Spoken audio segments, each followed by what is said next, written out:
সহজে ঋণ শোধ করতে রাসূল সাল্লাল্লাহু আলাইহি ওয়াসাল্লাম যে দোয়া পড়তে বলেছেন। প্রয়োজনের মুহূর্তে মানুষ বিভিন্ন সময় ধার করে। অনেক সময় তা শোধ করা কঠিন হয়ে পড়ে। তাই রাসূল সাল্লাল্লাহু আলাইহি ওয়াসাল্লাম ঋণ থেকে বাঁচতে ও তা সহজে পরিশোধ করতে দোয়া করতে বলেছেন। হাদিসে বর্ণিত একটি দোয়া হল উচ্চারণ আল্লাহুম্মাকফিনি বিহালালিকা আন হারামিকা ওয়া আগনিনি বিফাদলিকা আম্মান সিওয়াক।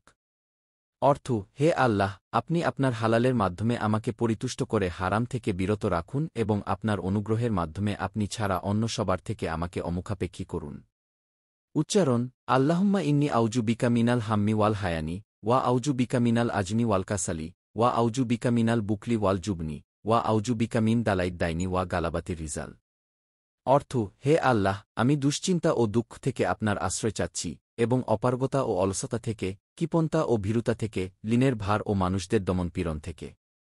হাদিস আলী বিন আবু তালিব রাদিয়াল্লাহু আনহু বর্ণনা করেছেন, তার কাছে এক চুক্তিবদ্ধ দাস এসে বলল, আমি চুক্তিকৃত অর্থ পরিশোধে অক্ষম হয়ে পড়েছি। আপনি আমাকে সহযোগিতা করুন।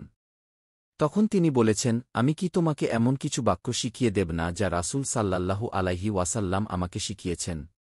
যদি তোমার ওপর পাহাড় সপরিমাণ ঋণও থাকে আল্লাহ তা তোমার পক্ষ থেকে শোধ করবেন। তুমি এই প্রথম দোয়াটি পড়বে। তিরমিজি হাদিস ৩৫৬৩। মহান আল্লাহ সবাইকে মহানবী সাল্লাল্লাহু আলাইহি ওয়াসাল্লাম এর আদর্শ আঁকড়ে ধরার তৌফিক দান করুন। দিন প্রচারের উদ্দেশ্যে ভিডিওটি শেয়ার করুন। লাইক, কমেন্ট, ফলো এবং চ্যানেলটি সাবস্ক্রাইব করে পাশে থাকবেন। জাযাকাল্লাহ খৈরান।